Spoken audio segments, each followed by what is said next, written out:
Hello दोस्तों, good morning. स्वागत है एक बार फिर से आप सभी का एमजेटी एजुकेशन में। दोस्तों आज है 2 नवंबर और आज की वीडियो में हम लोग बात करेंगे 2 नवंबर 2023 के मोस्ट इंपोर्टेंट करंट अफेयर के क्वेश्चंस के बारे में। पूरी वीडियो ध्यान से देखिएगा, अगर पसंद आएगी तो इसे लाइक और शेयर भी करिएगा जरूर। शुरू करेंगे, सबसे पहले कल का रिवीजन करेंगे, फिर आज की करंट अफेयर की तरफ बढ़ेंगे। 31 अक्टूबर को राष्ट्रीय एकता दिवस मनाया गया। ये मनाया जाता है सरदार वल्लभ भाई पटेल जी की जयंती पर। Fair work India rating report आई है, इसमें अभी हाल ही में बिग बास्केट जो एक डिजिटल प्लेटफॉर्म है ये टॉप पर रहा है। और अभी हाल ही में formula one Mexico City grand prix जीत लिया है मैक्स वर्सटेपन ने। इसके अलावा फ्रांस के साथ भारत की डील हुई है नौसेना के लिए 26 राफेल जेट खरीदने की। इन स्पेस सेंटर ने अभी हाल ही में अलीगढ़ मुस्लिम यूनिवर्सिटी को अपना खुद का सैटेलाइट लॉन्च करने की अनुमति दे दी है। और अभी हाल ही में केरल राज्य में सभी जिलों में हॉल मार्किंग केंद्र वाला ये पहला राज्य बन गया है। इसके अलावा दोस्तों मुंबई की शान कही जाने वाली काली पीली टैक्सी आखिरी वाली जो बची थी पद्मिनी, उसको भी बंद कर दिया गया है।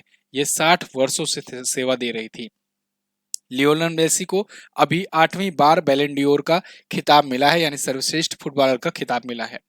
और उत्तराखंड में भारत के हंगर प्रोजेक्ट जो चल रहे हैं, इसमें नॉर्वे का समर्थन मिला है। नॉर्वे इसमें इन्वेस्टमेंट करेगा। आरबीआई ने क्षेत्रीय ग्रामीण बैंकों की थोक जमा सीमा को 15 लाख से बढ़ा करके 1 करोड़ रुपए कर दिया है। ये टॉप 10 करंट अफेयर के क्वेश्चंस थे कल की वीडियो से, जिनका आपने किया है क्विकली रिवीजन, वो भी सिर्फ और सिर्फ 1 मिनट में।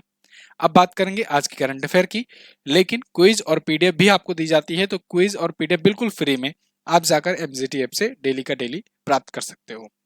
पहला क्वेश्चन, हाल ही में विश्व शाकाहारी दिवस कब मनाया गया? वर्ल्ड वीगन डे कब मनाया गया?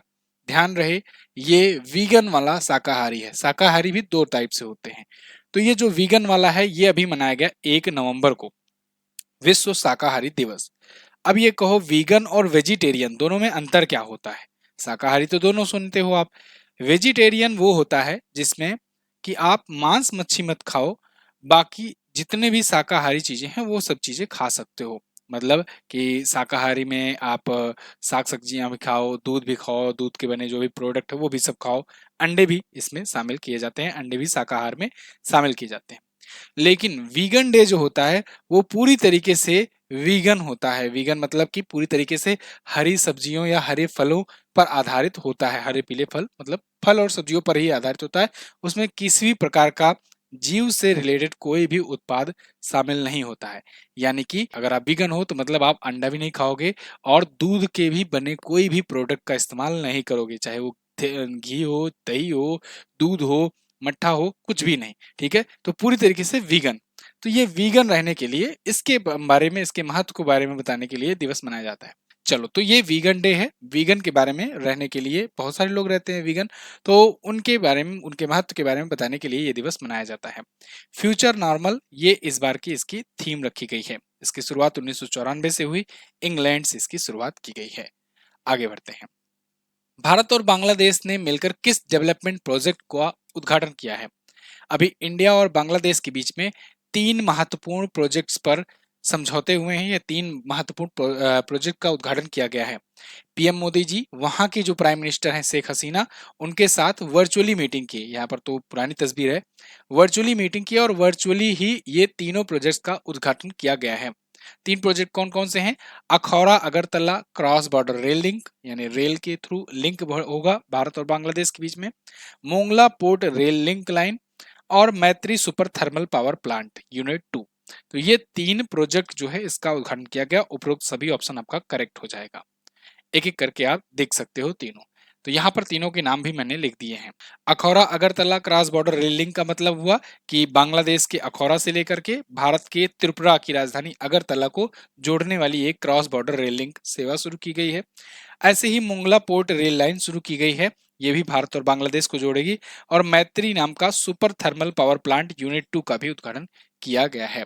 साथ ही साथ इसमें यह बताया गया है कि इसके तहत, थर्मल पावर प्लांट के तहत, भारत जो है 1.6 बिलियन डॉलर का इन्वेस्टमेंट कर रहा है बांग्लादेश में। तो इससे भारत और बांग्लादेश के रिश्ते और ज्यादा मजबूत होंगे।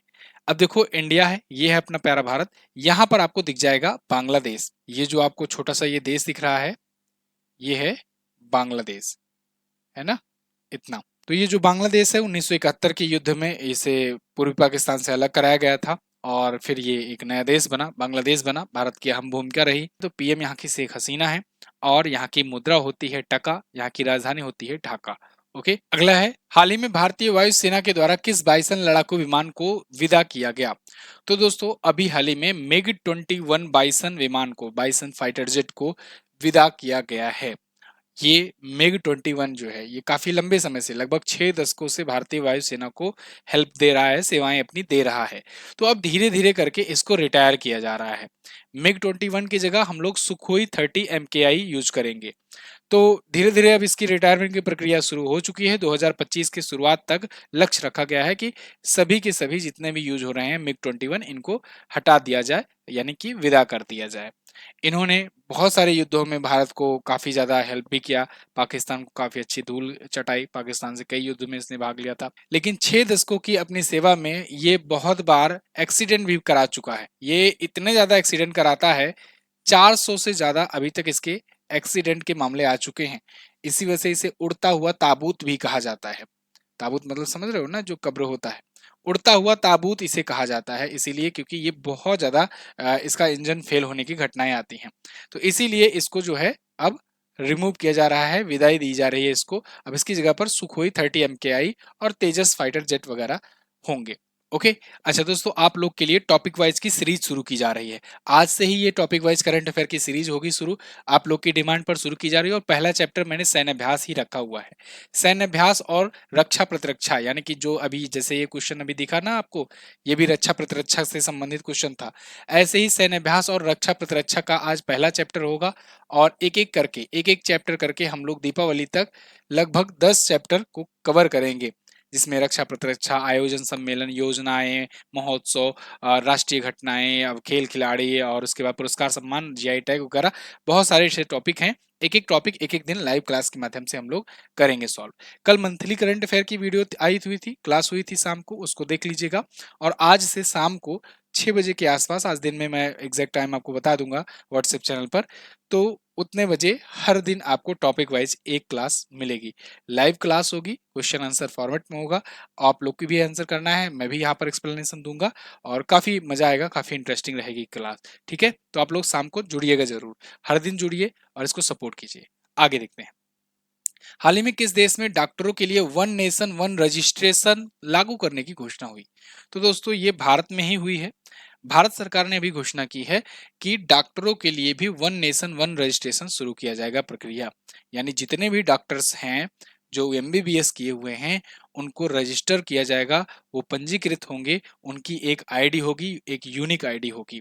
ठीक वैसे ही जैसे प्रत्येक नागरिक की आधार कार्ड होती है, ऐसे ही डॉक्टर्स की एक आईडी होगी जिससे अथराइज हो सके कि हाँ ये बंदा जो है ये MBBS किया हुआ है और ये अथराइज्ड डॉक्टर है।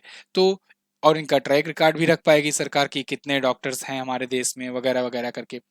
तो अब इसको दो तरीके से आईडी दिया जाएगा। एक तो MBBS में जब कोई छात्र के रूप में एंट्री करेगा तो उसको एक आईडी मिलेगा, वो अस्थायी रूप से होगा। जैसे ही वो पास आउट होगा MBBS का, तब उसे परमानेंट आईडी दे दी जाएगी। और ये MBBS कम से कम योग्यता वाले छात्रों को ही दी जाएगी, इसके ऊपर जो होंगे उनको भी मिलेगा ही। ठीक है, तो एक राष्ट्र एक पंजीयन लागू होगा डॉक्टर्स के लिए भी, वन नेशन वन रजिस्ट्रेशन। अब तक आपने क्या सुना? वन नेशन वन कार्ड, जो राशन कार्ड था उसके लिए। इसके अलावा वन नेशन वन टैक्स आप जानते हो, GST जिसे कहते हैं। इसके अलावा आप आधार कार्ड को one nation one ID card के रूप में जानते हो। तो ऐसे बहुत सारी चीजें जो है शुरू की गई हैं सरकार के द्वारा। फिलहाल अब डॉक्टर्स के लिए ये शुरू किया गया है। अभी पायलट प्रोजेक्ट के तहत कुछ जिलों में, कुछ शहरों में शुरू किया गया है, आगे ऑल ओवर इंडिया शुरू कर दिया जाएगा। वर्ष 2034 में होने वाले फीफा वर्ल्ड कप की मेजबानी कौन सा देश करेगा? तो 2034 में जो फीफा वर्ल्ड कप होगा उसकी मेजबानी दोस्तों करेगा सऊदी अरब। अब ये कंफर्म हो गया है, बस मुहर लगनी बाकी है। क्यों? क्योंकि इसके लिए दो ही देश जो है वो नॉमिनेट हुए थे, मतलब दो ही देशों ने दावेदारी पेश की थी। एक तो था ऑस्ट्रेलिया और एक था Saudi Arabia. Australia last time पर अपना नॉमिनेशन वापस ले लिया। जब ऑस्ट्रेलिया अपना नॉमिनेशन वापस ले लिया तो बचा कौन? Saudi Arabia. तो इसीलिए अब सऊदी अरेबिया को कंफर्म माना जा रहा है, क्योंकि इकलौता दावेदार है कि 2034 का फीफा वर्ल्ड कप होस्ट कराने का। तो इसलिए 2034 का फीफा वर्ल्ड कप अब यही होस्ट करेगा। ठीक है, लेकिन अभी फीफा की पूरा फाइनली मुहर नहीं लगी है, वो 2024 में लग जाएगी। तो दुनिया का सबसे ज्यादा देखा जाने वाला ये वर्ल्ड कप और टूर्नामेंट होता है फीफा वर्ल्ड कप। तो 2034 वाला जो होगा इसकी मेजबानी कौन करेगा? सऊदी अरेबिया करेगा। 2022 वाला भी कहाँ हुआ था? कतर में हुआ था। कहाँ पर? कतर में हुआ था। चलो मुझे कमेंट करके बताओ कि 2026 वाला कहाँ पर होगा। मैंने कई बार आपको बताया है, मैंने थोड़ा सा मैं हिंट दे दे रहा हूँ, 3 देश मिलकर के इसका आयोजन करेंगे। कमेंट करके मुझे बताओ 2026 का आयोजन फीफा वर्ल्ड कप का कहाँ होगा। कई बार आपको लाइव क्लास में बताया गया है। 2022 वाला जो हुआ था, अर्जेंटीना ने फ्रांस को हराया था पेनाल्टी शूटआउट में, 4-2 से हराया था। ये बात याद रखना। आयोजन कहाँ हुआ? कतर में हुआ। अगला, अब यहाँ पर अगर आप सऊदी अरब को देखना चाहो तो ये रहा अपना प्यारा भारत। यहाँ से आप पाकिस्तान क्रॉस करो, अफगानिस्तान, ईरान क्रॉस करो और इधर आ जाओगे तो ये मिलेगा आपको सऊदी अरेबिया। ये यूएई है, ये ओमान है और ये है यमन। यहाँ पर है इजराइल, जिसको लेकर के अभी विवाद चल रहा है। ऊपर लेबनान वगैरह है। क्लियर? आगे बढ़ते हैं। अच्छा, यहाँ पर जब भी सऊदी अरब की बात आए तो आप बोलिएगा रियाद, रियाल, मजलिस अल सूरा। रियाद है यहाँ की राजधानी, रियाल है यहाँ की करेंसी, मजलिस अल सूरा है यहाँ की संसद का नाम, और मोहम्मद बिन सुल्तान यहाँ के प्रेसिडेंट हैं। हाल ही में कहां पर एआई सुरक्षा शिखर सम्मेलन 2023 का आयोजन किया गया? तो आर्टिफिशियल इंटेलिजेंस पर सिक्योरिटी का समिट हुआ है अभी हाल ही में यूके में। यूके बोले तो यूनाइटेड किंगडम में। यूनाइटेड किंगडम में ये समिट हुआ है। यहाँ पर देख पाओगे आप, इसमें यूएस, इंडिया, फ्रांस, सिंगापुर और अदर बहुत सारे देश जो है इसमें शामिल हुए हैं। यूके में हो रहा है, आर्टिफिशियल इंटेलिजेंस पर हो रहा है ये समिट। यानी आर्टिफिशियल इंटेलिजेंस आगे कैसे इस्तेमाल किया जाए, कैसे सही दिशा में इस्तेमाल किया जाए, इसके गलत इस्तेमाल को रोका जाए। आप देख रहे होगे आजकल एक डीप फेक वीडियो का एक ट्रेंड सा चल गया है एआई की मदद से।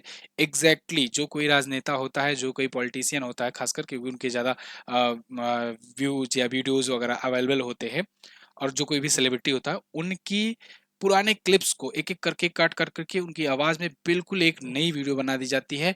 और ये होती तो फेक वीडियो है, लेकिन बिल्कुल रियल सा प्रेजेंट होता है, इसीलिए इसे डीप फेक वीडियो कहते हैं।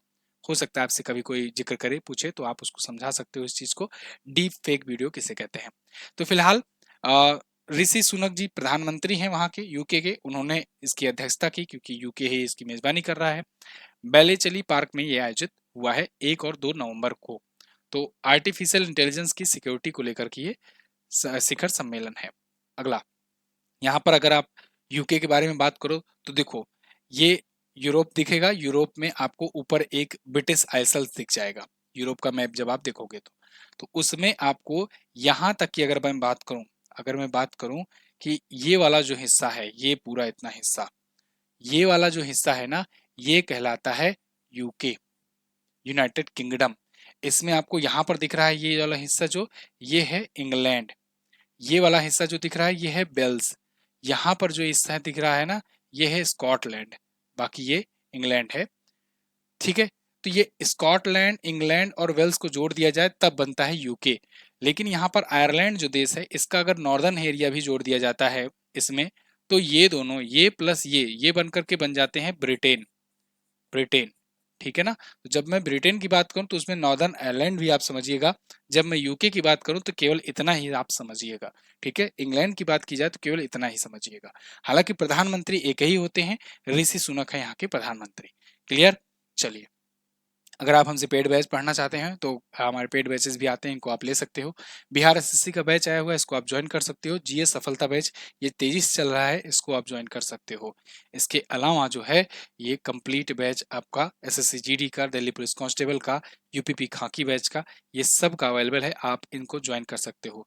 सीजीएल बैच आज दिन में उसका एडमिशन शुरू हो जाएगा और 5 तारीख से आपकी क्लासेस भी उसमें शुरू हो जाएंगी। सीजीएल 2024 को लेकर के जो बैच आएगा, और इसके अलावा दिवाली ऑफर के साथ आएगा, तो आप अभी भी ज्वाइन कर सकते हो, उसमें कोई टेंशन लेने वाली बात नहीं है। इसके अलावा जीएस सफलता 3.0 ये भी बहुत ही जल्द शुरू होने वाला है, उसको भी डिजाइन किया जा रहा है। एमजीटी ऐप पर ये सारे कोर्सेज, सारे बैचेस हमारे अवेलेबल हैं, यहाँ से आप जाकर के ले सकते हो। और हमारी ई बुक भी आती है, उसको भी अगर आप लेना चाहो तो उसे भी आप यहाँ से प्राप्त कर पाओगे। जनवरी से अभी सितंबर तक की ई बुक आई हुई है।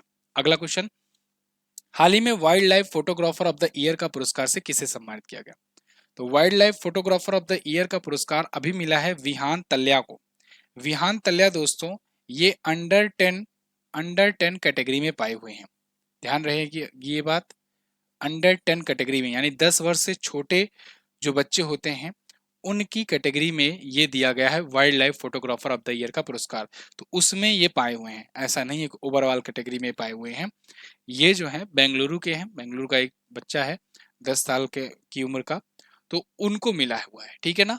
तो विहान तल्या विकास ये इनका पूरा नाम है, wild life photographer of the year का पुरस्कार पाए हैं। क्या खींचे थे ये खींचे थे एक मकड़ी की फोटो। ये मकड़ी की फोटो भगवान कृष्ण की मूर्ति के बगल में दीवार में चिपकी थी और उसको इन्होंने एक्सप्लेन किया है कि बहुत ही शांत मन से ये बांसुरी सुन रही है भगवान कृष्ण की। जैसे कि आप इमेज में देख पा रहे हो, भगवान कृष्ण जी बांसुरी बजा रहे हैं, बगल में एक मकड़ी है छोटी सी, उसी को इन्होंने एक्सप्लेन किया है कि ये मकड़ी जो है बांसुरी सुन रही है। फिलहाल बड़ी मासूमियत से इन्होंने जवाब दिया है और मासूम बच्चों के लिए ये होता भी है, 10 वर्ष और उससे कम की श्रेणी में ये दिया जाता है। इसे दोस्तों फोटोग्राफी का ऑस्कर भी कहते हैं, wild life photographer of the year का अवार्ड। 31 अक्टूबर 2023 को मनाए गए विश्व शहर दिवस पर किसे पहला साहित्यिक शहर घोषित किया गया? तो 31 अक्टूबर को दोस्तों विश्व शहर दिवस मनाया जाता है। इसको मैं अलग से नहीं लिया हूं, तो आप ये मत सोचना कि ये पढ़ाया नहीं गया, इसी क्वेश्चन में ये इंक्लूड कर लिया गया है। तो याद रखना, आप विश्व शहर दिवस 31 अक्टूबर को मनाते हैं जब हम लोग एकता दिवस मनाते हैं। तो अब इसी विश्व शहर दिवस के अवसर पर भारत का पहला साहित्यिक शहर और भारत का पहला संगीत शहर चुना गया। भारत का पहला साहित्यिक शहर चुना गया है दोस्तों कोझिकोड को। किसे? कोझिकोड को। कोझिकोड पड़ता है केरल में। केरल का एक शहर है कोझिकोड और उसे भारत का पहला साहित्यिक शहर लिटरेचर सिटी चुना गया है। और मध्य प्रदेश का एक शहर है ग्वालियर, इसको भारत का पहला संगीत शहर चुना गया है। एनडीटीवी का आर्टिकल आपके सामने है, Kozhikode and Gwalior declared creative cities of literature and music by UNESCO. इसे यूनेस्को के द्वारा चुना गया है। बाकी डिटेल्स यहाँ पर है आपके सामने। अब यूनेस्को इन दोनों शहरों को जब शामिल कर लिया ना, तो उसके पास एक्चुअली में वो 7 कैटेगरीज में दुनिया भर से शहरों को लिस्ट में अपने शामिल करता है। तो अब उसके पास, यूनेस्को के पास अब 100 से अधिक देशों में 350 से ज्यादा ऐसे रचनात्मक शहरों का दावा हो चुका है, जो शिल्प, लोक कला, डिजाइन, फिल्म, इसके अलावा गैस्ट्रोनॉमी, मीडिया, साहित्य, कला, संगीत, इन सब का प्रतिनिधित्व करते हैं। तो ये है भारत का पहला संगीत शहर, भारत का पहला कौन सा शहर? साहित्यिक शहर। ये दोनों ही इंपॉर्टेंट है, पूछा जाएगा। अगला, अब केरल आया है। केरल से महत्वपूर्ण तथ्य देख लो, अभी कल हम लोगों ने पढ़ा था, हर एक जिलों में हॉलमार्किंग केंद्र वाला पहला राज्य बन गया है। आर्टिफिशियल इंटेलिजेंस स्कूल की शुरुआत इसने की हुई है शुरू। ओणम उत्सव पर मुख्य किट दिया, मुफ्त किट दिया। नेहरू ट्रॉफी नौका दौड़ का 69वां संस्करण आयोजन हुआ। केरल का नाम बदलकर केरलम किया जाएगा, विधानसभा में पारित कर दिया गया है। भारत का पहला मत्स्य पालन अटल इंक्यूबेशन सेंटर नीति आयोग के सहयोग से बना रहे हैं। केफॉन नाम की खुद की इंटरनेट सेवा ये शुरू करने जा रहे हैं। वैश्विक आयुर्वेद मेला 1 दिसंबर से 5 दिसंबर तक आयोजित किया जाएगा। अगला क्वेश्चन, हाल ही में किसे रोहिणी नैयर पुरस्कार 2023 से सम्मानित किया गया? मोस्ट इंपोर्टेंट क्वेश्चन है, रोहिणी नैयर पुरस्कार तो ये दिया जाएगा दोस्तों दीनानाथ राजपूत जी को। दीनानाथ राजपूत जी पेशे से इंजीनियर थे, इंजीनियर के बाद ये समाज सुधारक बन गए और समाज में हेल्प करते हैं लोगों की। तो सोशल वर्कर हैं ये, फ्रॉम बस्तर। बस्तर कहाँ पर पड़ता है? ये छत्तीसगढ़ का एक स्थान है बस्तर, वहां से ये आते हैं और वहां पर ये इन्होंने जो वहाँ की जो आदिवासी महिलाएं हैं उनकी काफी सारी हेल्प की हुई है। ग्रामीण जो महिलाएं हैं उनकी काफी हेल्प की इन्होंने। इनके कामों को देखते हुए रोहिणी नैयर पुरस्कार से इन्हें सम्मानित किया गया है। ठीक है, लिप्स ऑफ, देखो, change the lips of tribal women इन छत्तीसगढ़। तो ये छत्तीसगढ़ में रहने वाली महिलाओं की दशा सुधारने के लिए ये पाए हैं। ये दूसरा रोहिणी पुरस्कार पाए हुए हैं। पहला पिछली बार दिया गया था, दूसरा अब दिया गया है। पहला वाला किसे मिला था? पूर्वी नागालैंड के सेथरी केलम संगलम को मिला था 2022 का रोहिणी नैयर पुरस्कार। रोहिणी नैयर जी हालांकि स्वर्गवासी हो चुके हैं, लेकिन ये बहुत ही फेमस अर्थशास्त्री थे, प्रशासक थे, और इनके नाम पर ही ये दिया जाता है। 10 लाख की पुरस्कार राशि, एक सर्टिफिकेट और एक ट्रॉफी दी जाती है। इस बार किसे मिला? दीनानाथ राजपूत। अगला, 1 नवंबर को प्रत्येक वर्ष कितने राज्यों का राज्य स्थापना दिवस मनाया जाता है? बहुत ही इंपॉर्टेंट क्वेश्चन है। 1 नवंबर को दोस्तों भारत के एक नहीं, दो नहीं, 7 राज्य और 2 केंद्र शासित प्रदेश का होता है राज्य स्थापना दिवस। मोटे तौर पर बोले तो 9 स्टेट्स और यूनियन टेरिटरी मिला करके अपना स्थापना दिवस मनाते हैं 1 नवंबर को। कौन कौन से हैं उनको भी अभी हम लोग देखेंगे। राज्य स्थापना दिवस मतलब कि जिस वर्ष उस राज्य का गठन किया गया हो या फिर वो राज्य किसी अन्य राज्य से टूटा हो, अलग हुआ हो, वो दिन को हम लोग राज्य स्थापना दिवस के रूप में मनाते हैं। तो एक्चुअली में इतने ज्यादा राज्यों का एक ही डेट पे पड़ने का कारण ये था कि 1956 में भाषाई आधार पर पुनर्गठन किया गया था राज्यों का। तो जब राज्यों का पुनर्गठन जो हुआ था वो 1 नवंबर को ही हुआ था भाषाई आधार पर। मतलब आंध्रा भाषा वाले आंध्र प्रदेश ले जाओ, कर्नाटक कन्नड़ बोलने वाले कर्नाटक ले जाओ, ऐसे ही मलयालम बोलने वाले केरल, पुडुचेरी, पुडुचेरी में मतलब अलग अलग जो है ये चेंजेस किए गए 1956 में। फिर कुछ परिवर्तन बाद में हुए समय के साथ, वो भी अब कोइंसिडेंट कह लो चाहे, 1 नवंबर को ही चुना गया। तो कौन कौन से राज्य हैं उनको हम लोग देख लेते हैं। 7 भारतीय राज्य और 2 केंद्र शासित प्रदेश जो है अपना स्थापना दिवस 1 नवंबर को ही मनाते हैं। एक तो है कर्नाटक, इसका स्थापना दिवस भी मैंने लिख रखा है, तो आप स्थापना दिवस भी तैयार करते चल सकते हो। कर्नाटक भी भाषाई आधार पर 1956 में चेंज हुआ। मध्य प्रदेश भी 1 नवंबर 1956 को, आंध्र प्रदेश 1 नवंबर 1956 को, केरल 1 नवंबर 1956 को, लक्षद्वीप 1 नवंबर 1956, इसके अलावा पुडुचेरी 1 नवंबर 1956। पंजाब और हरियाणा ये अलग हुए थे 1 नवंबर 1966 को, दोनों राज्य एक ही में थे, 1900 अलग हुए थे।